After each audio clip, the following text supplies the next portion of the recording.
Saturday presents, in the red corner, the undisputed, undefeated Weed Whacker Guy. Champion of hurling grass and pollen everywhere. And in the blue corner, the challenger, extra strength Saturday. Eye drops that work all day to prevent the release of histamines that cause itchy allergy eyes. And the winner by knockout is Saturday.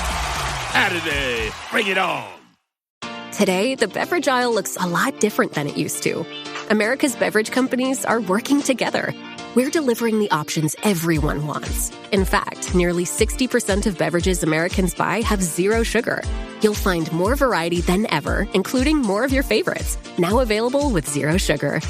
You'll also find more sizes and clear calorie information on the front of every can, bottle, and pack. We know when it comes to finding balance, the more choices, the better. This episode is brought to you by Shopify. Forget the frustration of picking commerce platforms when you switch your business to Shopify, the global commerce platform that supercharges your selling wherever you sell. With Shopify, you'll harness the same intuitive features, trusted apps, and powerful analytics used by the world's leading brands. Sign up today for your $1 per month trial period at shopify.com/tech, all lowercase. That's shopify.com/tech. You're listening to the Animation Addicts Podcast with the Rotoscopers, episode 209, interview with director, animator, and storyboard artist Steve Gordon.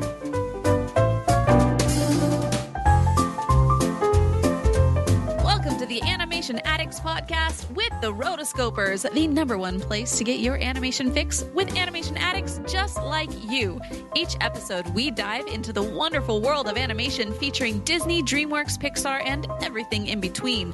From hilarious discussions and movie reviews to interviews with industry insiders, this show's mission is to brighten your day through our love of animation. So hop on your nerdy couch, grab some snacks, and get ready to hang out with your animation besties because it's time to dive into today's episode. Hey there, animation addicts. My name is Chelsea Robson, and I am your host today. I am so excited because in episode 202, we reviewed The Black Cauldron. Now, this movie has one of the most interesting paths of production. And if you've ever seen the movie, we mentioned the film Waking Sleeping Beauty or the book Disney War. It talks about a lot of the different parts of the creation of this film and kind of like how it was one of those hinge points to Disney animation. But I've never actually sat down and talked to anybody that was actually there. And so I was looking through and I mentioned to Steve Hickner and he said, you know what, you need to interview Steve Gordon. And so I looked him up. You can find him on Instagram on Stephen E. Gordon. And man, his art is fantastic. You look at it and you're like, wow, this is really cool. And you are also one of the key animators on The Horn King, correct? Yes, right. Even though we didn't really use that term much in those days, but yeah, I did quite a bit of The Horn King. Okay. So, what was it? Were you just a key animator or what was the... Well, they didn't use the term key animator in those days that I was aware of. I mean, it was just basically, everyone kind of did everything at that point, and people got funneled to specific characters, and I got funneled towards the Horn King after I did a scene or two of him. They decided that they were going to give me more and more Horn King. So I mean, there was about 2 or 3 of us that were instrumental on the Horn King, and everyone else kind of stayed away from him and did other characters. So why do you think they stayed away from him? Well, just because they were, some people were good at certain characters and others were better at different characters. And, I was able to handle the Horn King pretty well. And so were a couple of the other animators. So they wanted to have some sort of consistency. A couple films later, they started creating crews for characters. And at that point, there were no real crews. It was just you and your assistant pretty much. Wow. So, if you were given a scene with 4 characters, you did all 4 characters, Okay. As opposed to later on when they would say everyone, this would be a crew for this character, that'd be a crew for that character, and then, they'd each do part of the scene. So. Okay. So in that episode, we also talked about that there was a pre-Katzenberg cut of much more of the Horn King. And so obviously that would have featured more of your work as well as the other animators. Was that? Yeah, a lot of that's rumor. Okay. A lot of it's rumor. Oh, combating there rumors wasn't here. that much. Okay. Definitely not much more of the Horn King. There was a few scenes that were taken out for. They weren't gore type scenes, but they were scarier scenes, and Jeffrey thought should remain in the film. Like one of the henchmen melting down and, bubbling up and melting, kind of like in Raiders of the Lost Ark. Oh, okay. And, scenes like that. I can't recall any specific scenes of the Horned King that were cut out by Jeffrey. Oh, okay. There was all types of stuff that was attempted and tried and cut as we were producing it, making it. But yeah, there wasn't all that much. I'd say if there was 5 or 7 minutes cut out of the film by Jeffrey, that was a lot. But a lot of it had to do with shock value stuff that he was cutting out. Oh, okay. He didn't want it to go into a hard PG-13 or anything. That makes sense for the time and for the situation. Yeah, I mean, Disney had never done anything but G-rated films at that point. Right. So, well, I want to ask you more about this, but first, with all of our guests, we have, as I was also looking at your body of work, I noticed that you worked on several properties that I am very well aware of. So I'd like to ask you some of that, as well as do something with you that we've done with all of our guests, is we play a game called Catch and Fire, which you would be more you would know it more than most guests would. Do you have an idea of where we got the name? Yeah, I do. You've actually called it this before now? Yes. So this isn't just because I'm on the show. This is not just because you're here. Okay. Okay. All right. Well then, how about a quick round of Catch and Fire? Catch and Fire? You mean me? You're the only one with enough courage. So basically what we do is we do a rapid fire questions. And so I'll just give you several questions and then you just answer whatever comes to your mind first. Okay? Oh, okay. I'll try. Sure. All right. So the first question is, what was the first animated movie you remember seeing? Oh, geez. I think Sword in the Stone, maybe. Okay. Favorite cartoon growing up? Well, when I was little, I'd say probably Gulliver. That was one I always looked forward to seeing on TV when they showed it, or Mr. Magoo's Christmas Carol was a favorite. What's your favorite animated movie? Currently? Yeah. Geez, I don't know.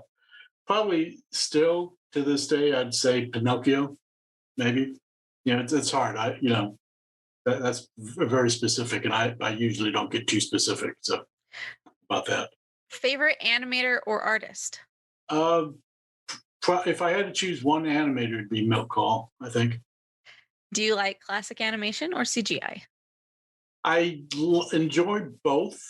Aesthetically, I like 2D better, but that a lot of that has to do with because that's what I did was 2D animation, and I just enjoy seeing drawings move as opposed to the photorealistic handling in CG. But I do enjoy CG movies. Perfectly fine. I don't have any axe to grind against them or anything. I'm perfectly fine with them. And some of them are very good. So what is your favorite animation studio? That changes all the time.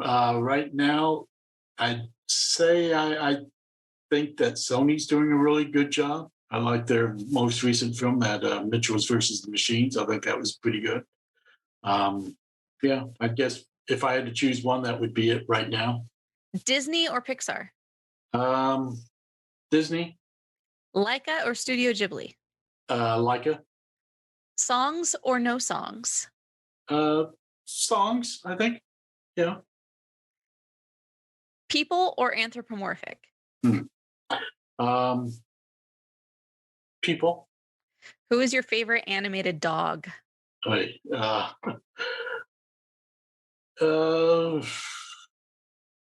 guess Goofy. Heroes or villains? Villains.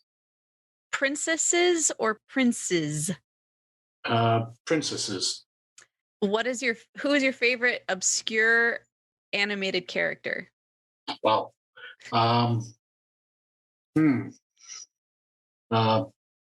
Kay from Sword in the Stone. All right. Now you have made it to the very final question and the most important. We want to know, which would you rather watch? Cinderella 2 or Return of Jafar? I haven't seen either one. Probably Return of Jafar if I had to. My back was against the wall.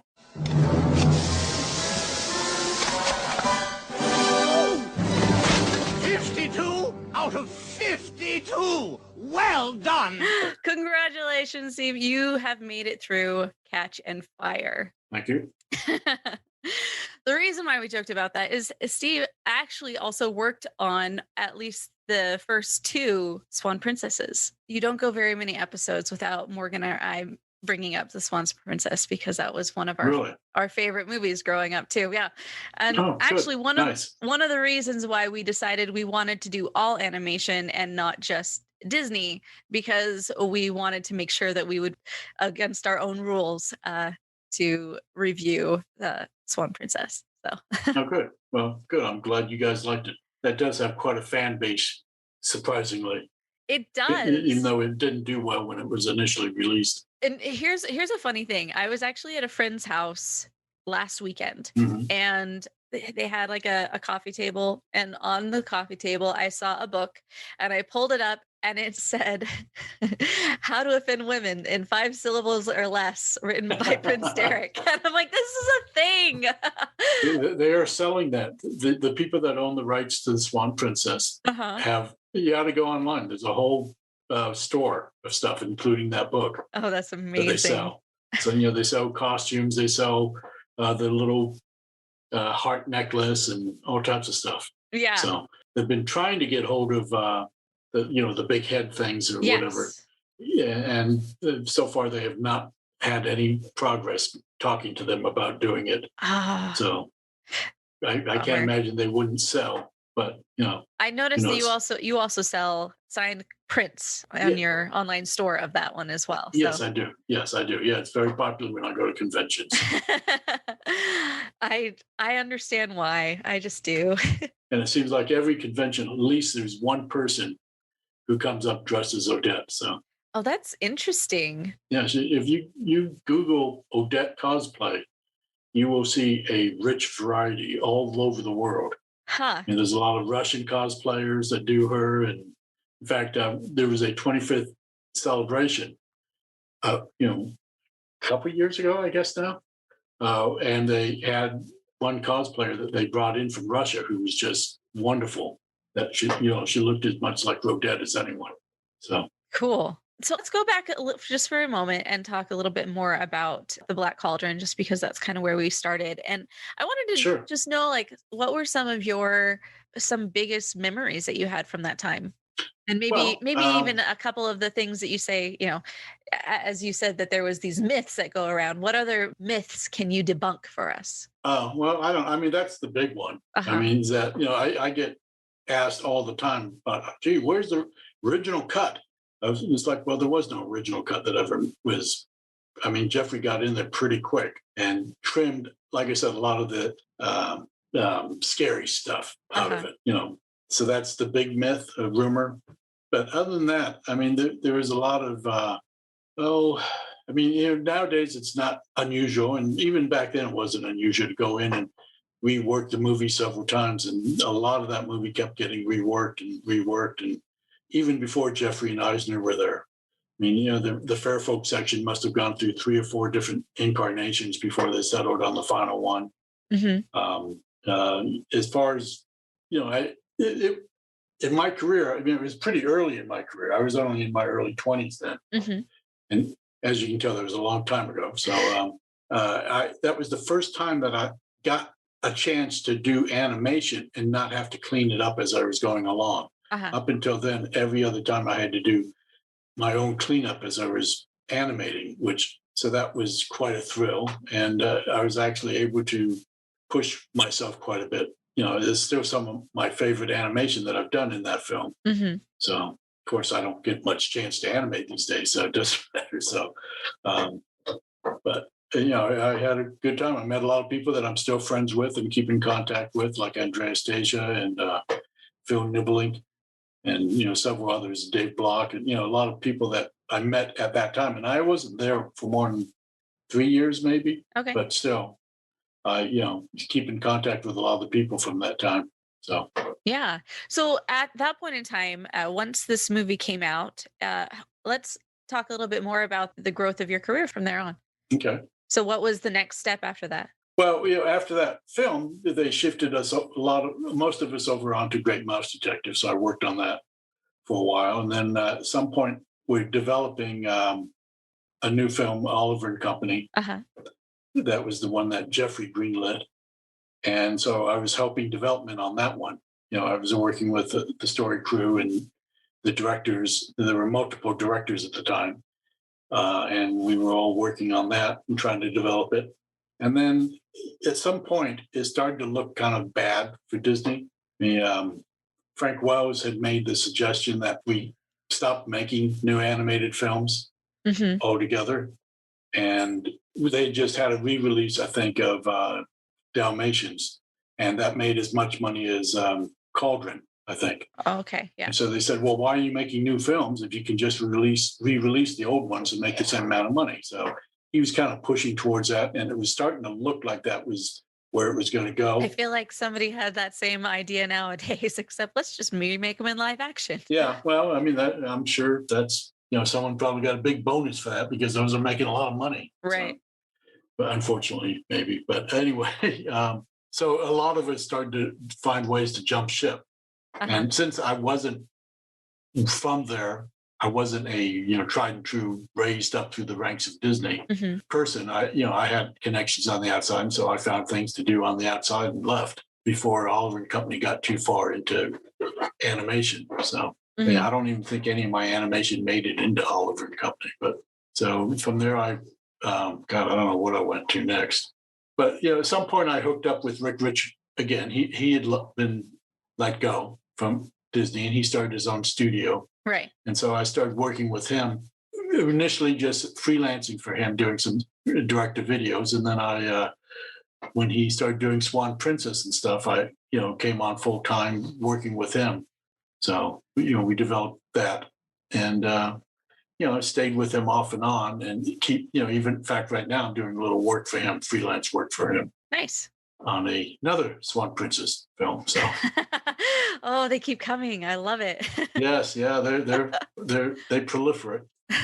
They're all over the place. So I have noticed that they've gone all over the place in their storylines.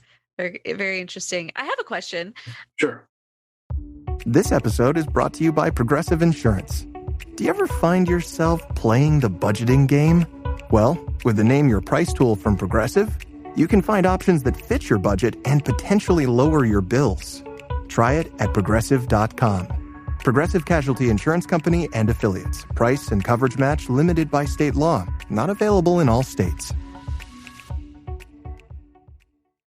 I mean, when you look at all of Richard Rich's work, especially within his character designs, where does that character design come from? Well, I did the initial character design for Swan Princess. Okay. For the first movie. So after that, go ahead. I'm sorry. What's your question? Well, my question is, like, a lot of them, like we were talking about, a lot of his characters end up having like kind of the same look. Like you just you can tell that it's a Richard Rich film based on certain like qualities. I assume that they're trying to match my design work. Okay. Except without me doing it. Right. So I don't know. I don't pay much attention to the design of it since I'm not getting paid to do it.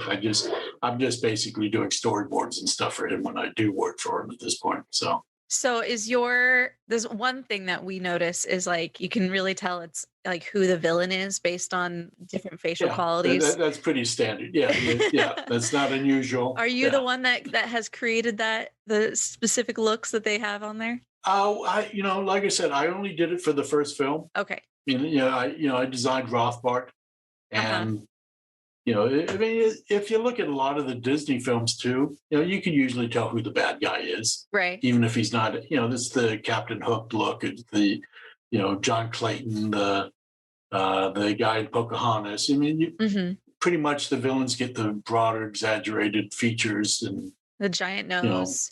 It's pretty standard animated look. It's rare when you see a villain who is, looks like the prince and turns out to be the bad guy. That's unusual. Right. Okay, well, let's continue on. So you started with Rothbart. Rothbart was a great villain too, I thought.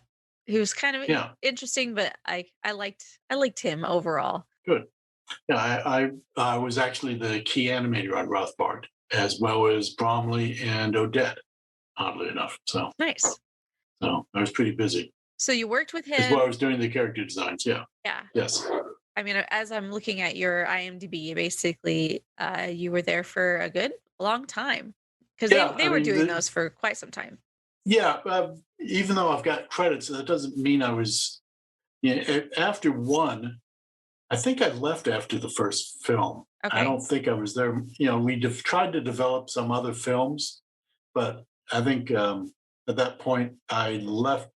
Where did I go after that? I don't remember. Anyway, but I was only with Rick up to and through Swan Princess, and then a little bit after. When he started doing the sequels, I worked on them in some capacity, like as a storyboard artist or something. But I wasn't an in-house person. I was doing freelance and stuff. So I was usually had a day job, and that would be something I'd do on weekends or in the evenings. Yeah, and stuff. So yeah, I'm also very familiar with all of the direct-to-video shorts and movies that he did there. So oh, okay. They were always very good. I grew up with those. Oh, okay. So you mean the history ones and the religious ones and all that? Yeah. Okay. Yeah, I designed all those characters. I love it.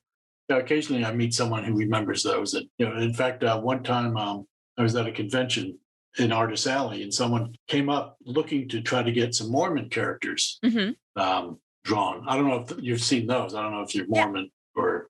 Oh, okay. So he's looking, and then he asked me, he was asking all the artists, and then he came up to me and hadn't realized that I was the one who did those videos, designed all those videos. So that was kind of unusual. So he was quite thrilled to find out that he was now talking to the guy that had designed the videos that he grew up on. So yeah, I mean, I can feel it too. Richard Rich was the only one who really went in and did a lot of, especially animated. Like there's nothing else out there animated wise for the Book of Mormon. And so for kids, as you're watching him, as well as the Bible as well, like there's just certain things that it's like, I learned a lot of the stories that went along with it based on those, with help from those videos. Yeah. So. Oh, sure. Yeah. No, they're I think they were pretty unusual. For, I don't know what they're doing now. I think whether they're reissuing those or what, but I know a lot of people grew up watching those. Probably a lot of LDS knew about those when they learned it just like you did. So yeah. So I've seen they have a streaming service now. Actually, the Living Scriptures does, and I don't know if what he's doing, but basically they just have all of those as well, all of those available on demand. So. That's cool. Good. Okay. Well, it's nice that they're still around and living. Yeah, for sure. So from here on, it looks like you also went into the Batman and in The King and I as well. Yeah, I worked on. I did some development on The King and I at one point, and then I for Rick, that was his movie too. That I did storyboards on it, and then I think I actually did some animation on it too. I haven't seen that in forever, and so I have no idea how it turned out, but I don't imagine it was as good as Swan Princess, though. But as far as like people knowing about it, definitely not. Yeah. Oh, yeah. No, yeah. I don't imagine that it made much impact. So from here on out, you basically went in and you got into X-Men Evolution. Yeah, that was. I'd done several other things before that, but at that point, a friend of mine, Boyd Kirkland, was asked to produce X-Men Evolution. He hired me and several other friends to be the directors. And as we were developing it, he liked what I was doing and asked me to be the character designer on it, as well as one of the directors. So all those characters I designed, and I had a little bit of help with some of the uniforms initially, just because I wasn't very familiar with X-Men at that point. The X-Men I knew were from when I was a kid in the 60s and stuff, and I had no idea even who Wolverine was. So I had to get a quick crash course on who these characters were. Yeah. So were you a part of that for a long time? It says just about 3 years or so. But well, I was a director for 2 seasons on it, first and second season, but I was the character designer on it for all 4 seasons. Okay. So, and anytime you saw them in the first season and the second season, I don't think there was much in the third season or fourth season, but anytime you saw any of the characters dancing or anything like that, that was my animation. Okay, cool. So you went in from being in the animation side to being the directorial side. So what were some of the key differences for you making that transition over? Well, mainly when you're directing, you get to tell other people what to do, right? As opposed to being told what to do. But you also have to then try to work with other people's stuff and try to make it work, as opposed to just reworking your own stuff until it's right and you're happy with it. Some of it, as a director, I think if I were given a choice of what to direct these days, I would probably prefer to direct CG, just because there'd be a less of a problem with getting things on model, because that goes away in CG for the most part. Yeah. In 2D, that's always one of the biggest hurdles. It's like, well, that's really off model. What are you going to do? Right. So you have to fight with that, and that would be one less fight to have as you're directing and stuff. So for you, what do you prefer doing? Being the animation side or the director side? Depends on what I'm doing. If it's in TV, I prefer to be directing or character designing, one of the two. If it's features, I'm happy with storyboarding and working on story. So, there's not much opportunity for someone who doesn't know CG to be animating these days, other than, recently I just worked on Space Jam 2 and I was animating on that. But cool. Other than that, there's not much 2D animation going around these days, at least in this country. So is Space Jam going to be in 2D? Or how are they doing that? There's 2D in it. Okay. There's a mix. If you see the ad for Space Jam, you see some 2D, you see some CG, live action. And it's kind of a mix. It's got a little bit of everything. So nice. It'll be cool to see how they kind of bridge those gaps. Yeah, no, it makes sense how they do it. Okay. So, but I'm not going to say anything because I have an NDA. Got it. So as far as moving on, you went in and started working a lot, or at least with a little bit with Shrek 2 from there. Yeah, I was a storyboard artist on Shrek 2. And I stayed at DreamWorks for up through about midway through Over the Hedge. Okay. And then I left and what I work on, I don't know what I went to work. Oh, I went to work on Ultimate Avengers and stuff for Marvel. Yes. So as a director and character designer on some of those shows. So as you're working within all of these different studios and with all of these different even mediums, what have been some of the key things that have kept you, I guess, relevant? Like, what are some of the things that you're like, you focus on in order to stay more in the path of current projects? Well, you have to stay somewhat current with whatever new digital programs come up or whatever, working on a Cintiq and whatnot. That's important. And there's certain programs that studios use. I haven't delved into CG because that's a whole nother ball of wax. But, as far as storyboarding and stuff, there's certain programs like Photoshop and Storyboard Pro and stuff that you need to learn. And when we were animating on Space Jam 2, we were using a program called Harmony. So it wasn't paper animation, but it was doing 2D, but in a digital program. Okay. And stuff. But, and before I got on Space Jam, actually, I actually did some paper animation for a friend of mine, Anastasia, who's producing his own short. It's all paper. Is that the animation traditional? The Mushka? Yes, Mushka. Yeah. I was looking at that and I was like, oh, first off, I love Andrea Stasia's work. I feel like his is some of my favorite. If you go throughout the Disney Renaissance era, it's like I always liked seeing what he did on there. And so it's a short that you said that he's doing? Yeah, it's a short that he's been working on for several years now, and it sounds like it's getting close to being finished. And he asked me to do, I don't know, 3 or 4 scenes on it specifically. So it was nice to actually be able to do 2D animation again. And then I rolled over onto Space Jam after that, which was nice. Nice. Yeah. So I'm actually looking at the IMDb for the Mushka right now, and it says a story of love and sacrifice set in Russia. A 9-year-old girl raises a young tiger cub, but as the cub grows up, trouble ensues. And this was all done way long before Tiger King was a thing. That's great. Oh, yeah. Yes, I don't think anyone was thinking Tiger King at the time. So. Probably not. Yeah. So I know that each day varies for you.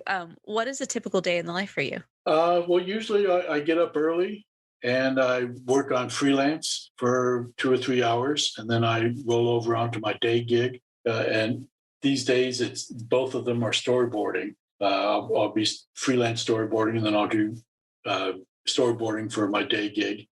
And then, I just do that, for 8 hours or something. And then usually I'll work on, sometimes during the day, I have meetings that I have to do, if I have to pitch whatever I've been working on to whoever the client is or the studio is or the directors and stuff.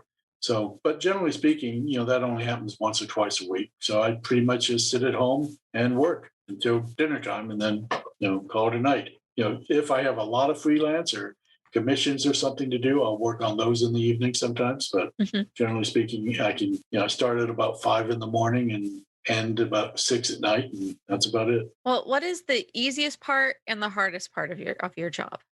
Well, the easiest part is doing the actual drawing. The hardest part is trying to figure out what to draw, what someone is expecting, and changes tend to be difficult sometimes, depending on, some projects, the changes are pretty simple, and other times they're like everything, you pull one thread and everything has to be redone. So you have to start almost all over, or at least something has to be done to everything, every scene in this sequence and stuff. So that can be tough. The most fun part, and it doesn't happen all the time, is if you're discussing story. A lot of times, you will have a story meeting and everyone will be throwing ideas out there trying to fix things and make it better. Not just working from a script. Cool. So as you have worked your way up, who have you learned the most from? I've picked up something from everyone. My personal style that you've seen in X-Men Evolution and Swan Princess, design-wise, is probably a conglomeration of every place I've worked up until that time. Whether it was, working at Disney and working at Bakshi's, working at Filmation, just everywhere I've worked at, it all settles into what has turned into my style. Who I've learned from, I don't know. I mean, everyone, I guess, anyone I've ever looked at or any art I've looked at, and every comic artist or animator that I like what they did, or it's hard to pick any specific person or anything. So it's just all types of influences. Who are the key people that have helped your career move forward through the years? Well, Bakshi, he was the first one to hire me, Ralph Bakshi. Nice. I mean, he hired me when I was 17, and I've worked with him on and off anytime he had a project, I'd come back and help him with it. And then, I don't know, key people, Rick Rich, I guess, because, we've worked together for decades now. Yeah. Boyd Kirkland, when he was alive, him and I worked together off and on multiple projects. If you were to give some type of advice to your younger self or people who are at whatever different phase of life in the industry today, what kind of advice do you normally give out? Marry someone rich. Okay. Or someone with a secure income or something, because it's a difficult field to keep the next job coming. For sure. Long gone are the days when you can be at one place forever. Although there are still people, that have worked on The Simpsons their entire career and stuff. But that's not typical of this business. It used to be you could work at Disney forever, and that's not the case any longer. It's become much more transitory at this point. And, I've always kind of moved from project to project, and that's sort of how the business is more like now these days. Whereas before, you could stay at a studio forever and have a steady income. Nowadays, it helps to have someone in the family who has a steady income, so that, if you're suddenly laid off or have to go find another job or something, there's a little buffer. Right. So, that, as snarky as that sounds, it is something that needs to be thought about. Yeah. But other than that, just learn to draw and study film is important. Not animation so much. Don't study animation, study film. Mm-hmm. See what the good live action directors are doing and stuff, and watch motion and study people, how they move and stuff. It used to be just, keep drawing and drawing and drawing, but nowadays you don't necessarily have to draw to be in the business. It helps some people, but it's not that big a thing anymore. There's so many CG jobs that don't require draftsmanship. But studying film, I think, is important for everyone. Yeah. All right. Well, is there any last places that you would like to plug? Or have you got anything coming out soon? Well, Space Jam 2 should be out sometime soon. I'm not sure when. Usually I plug the next convention I'm going to be at, but who knows when that will be these days. Right. I used to go to 8 to 10 conventions a year. And that hasn't happened, obviously, and I have no idea when the next one will be at this point. But feel free to check out my store online. Link to it through my webpage, StephenEGordon.com. And, there's a link to the store there. That's about it. Stephen, thank you so much for taking the time out and chatting with me today. I really appreciate it. And it's been a lot of fun to get to know you a little bit better, as well as see a lot of your work and also be able to talk about the whole body of your work. It's been very interesting. Thank you. Well, thank you. My pleasure. As my own little plug for myself, I'm a singer. And so if you ever need anything sung, let me know. I will. I'm not in any position right now, but you never know. It's possible. Things change all the time. You may even know somebody who ends up needing something. So it could be. I will keep that in mind. Cool. Well, thank you so much. You're welcome. Well, if you ever have a project that you want to plug and you want to get on with us, let us know. We're here. I will. Thank you. I appreciate it. You've been listening to the Animation Addicts Podcast. If you enjoyed this episode, don't forget to subscribe and be sure to leave us a 5-star review. We're available on Apple Podcasts, Spotify, and wherever you listen to podcasts. And if you want to help spread the word, be sure to share the podcast with your friends on social media. Just don't forget to tag us at Rotoscopers on Instagram and use the hashtag Animation Addicts. For all the links and full show notes for this episode, go to rotoscopers.com/podcast. Now, if you still can't get enough for your animation fix, be sure to subscribe to us on YouTube and visit rotoscopers.com for more animation news, reviews, and interviews. Thanks for listening.